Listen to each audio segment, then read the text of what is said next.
pills. What's up, everybody? This is my first podcast Ever. I want to talk about a subject that's Hits home in the heart. hits home to my heart. It's a sore subject, but it's about my grandson. His name is Journey Ray Lane Dorman. He was 19 months old when he died. He died on July the 21st, 2018, while my ex, Michelle Light, that was my high school sweetheart, was babysitting him. She allowed him to somehow ingest methadone and then lied to the paramedics and told them that she thought he may have gotten some rat poison somehow in his system. But there was no way he had no But there was no way he had any narcotics in his system. No one doubt. All the while they're trying to revive this baby in the back of the ambulance and taking him to Children's Hospital. There were 4 adults coming in and out of that house. Michelle, her boyfriend, Jerry. No, Jay. Or Jay Pugh. And then my daughter, Jennifer Sweatman, and the baby's father, Brandon Dorman. All 4 of those adults were on methadone.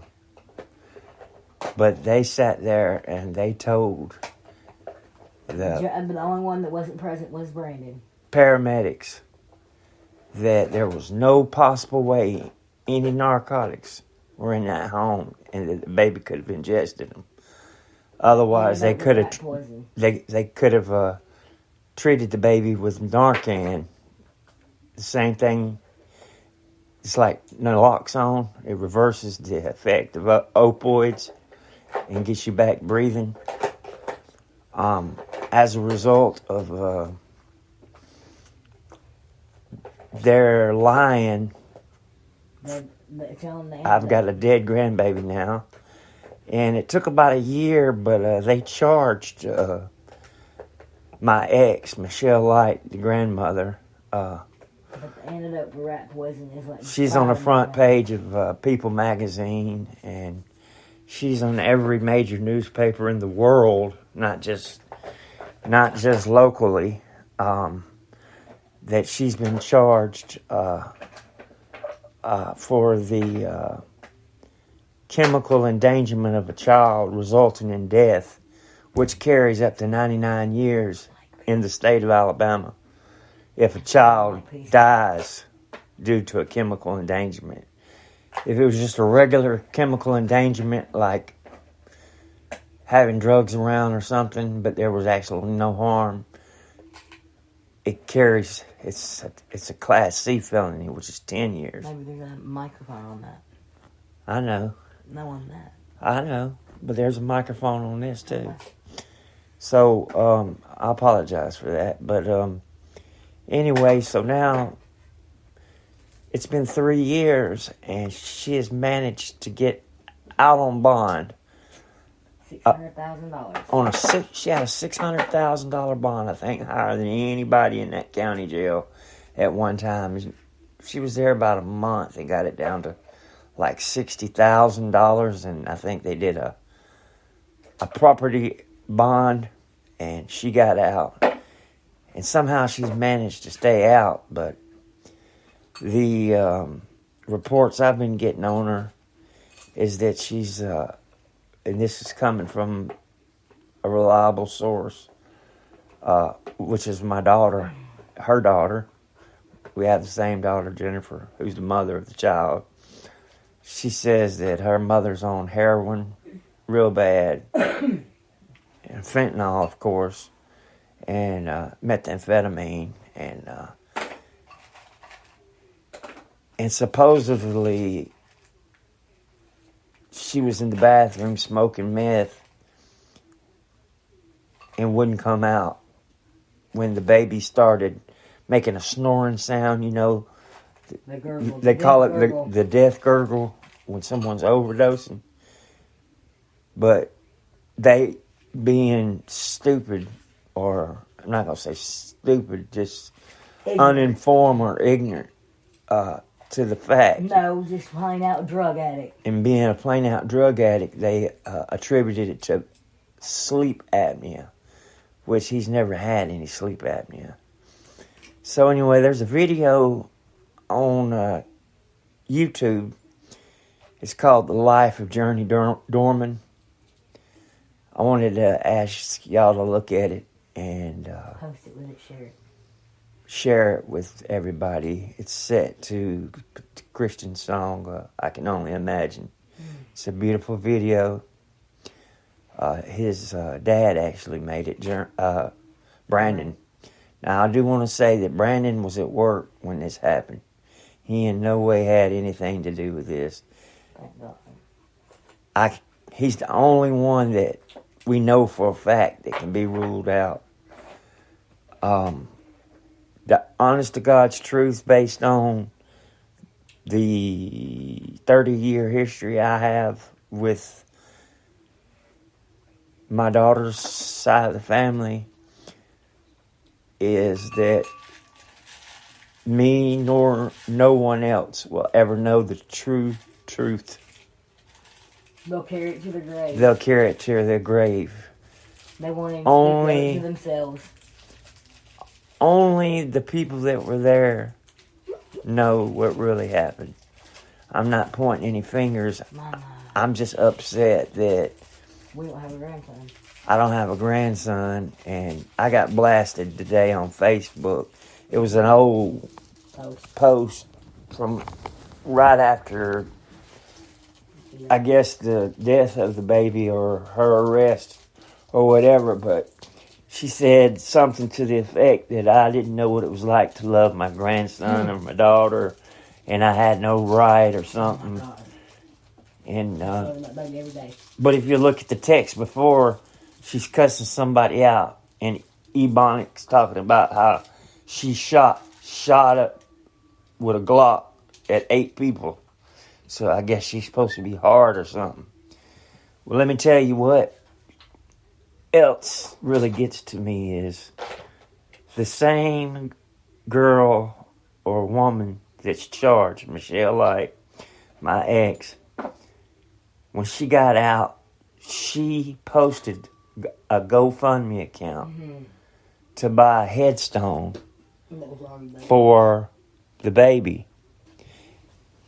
However, there was never a headstone bought by her. In fact, I don't even know if he has one today. He finally got one. Eric and Jennifer paid for it. Okay, all right. Jennifer actually It's been crazy around here. I have a lot to talk about. And on top of all this, you know, just to tell you a little bit about me, I am 49 years old, and you know, I stayed the journey. I'm a reformed criminal, I guess. I've been a hustler all my life and landed in federal prison when I was 22 for selling weed. They charged me for conspiracy on 2,000 pounds. And I didn't even get caught with a seed, but that's just how the federal law is. But long story short, I was in and out of prison most of my adult life for one stupid thing or another, but it was usually drugs or Xanax involved. I did something stupid on Xanaxes. But because I don't get in trouble when I don't take Xanaxes, and I'm over the drug selling part. You know, I still struggle with addiction. You know, I was addicted to methadone too, but I switched over and got on Suboxone. And I've been on Suboxone for about the last, 12 years. And I just recently left my doctor because of the way he talks to me and treats me so bad. He actually told me to shut the F up one time during a visit. He gave me like 30 seconds to state my case. And Mom. I'd be telling him what was wrong with me. And he wasn't looking. He was just writing prescriptions out. And then he would just hand them to me and say, bye. And I'd still be talking. He'd say, bye. And that was my doctor's visit for the last, 12 years, 10 years. And I'm terminally ill. I'm dying from cirrhosis of the liver. If you could see me, you could look at me. And I'm the shell of a man that I used to be. Yes, I am. I don't look nothing like I used to. I wear a medical alert bracelet and pretty much confined to the bed or the bedroom 24 hours a day. I only leave the house to go to the hospital, so I had to find something else to do other than watch TV. So I thought I might as well try to do this. I wanted to talk to y'all about another subject totally off the subject of my grandson, but it's really about my wife. And what I'm trying to do is, I get Social Security disability, but they have what's called a ticket to work program. And really I can't work, not a real job, but I can drive. And I thought about trying to get a job with Uber or Lyft, part-time. And it would be hard on me, but I need to supplement my income. Otherwise, I'm living at my dad's house. And when I die, which could be anywhere from a month to, I'd say, the next 18 months, nobody knows, but if I had to guess, that'd be the range based on the way I look and the way I feel. And 18 months would be stretching it. I need to have some form of stability for my wife. So if anybody out there has any information or has a car for sale that they'll work with me, that Uber qualified, it has to be no more than 10 years old, and it has to have 4 doors, and it has to run good and have good gas mileage. Can't be a minivan or anything like that. But I want to try it at least. My wife, she has a lot of medical problems too, and she hasn't been to the doctor like I have. She just got some insurance through Obamacare? Marketplace, but I think it came from Obamacare. Monthly payment, zero monthly payment, zero deductible. They called her, so she did good. So she hadn't been to the doctor, but she's got that fibromyalgia and sciatica, and so she's not gonna be able to work when I'm gone. And my wife and my dog. My dog's name's Mama. Y'all hear me talk about her a lot. She's laying right here in the bed with me as I speak, as she always is, except when she goes outside to use the restroom. She's a Alaskan wolf dog, and she's got a little bit of pit bull in her, but she looks more like a Alaskan. She's a wolf. Yeah, she's a wolf. And one way you can tell about her being a wolf is she'll go outside.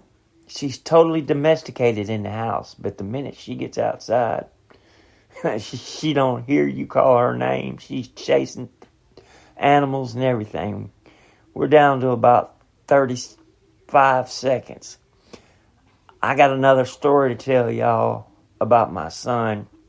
He just got life in prison for capital murder at a Cracker Barrel for supposedly fighting over a parking spot. But I know a little bit more about it than what the newspaper's saying, so I think I'll clarify some of that for y'all. Anyway, Y'all take care, and I hope you enjoyed. Pray for Journey.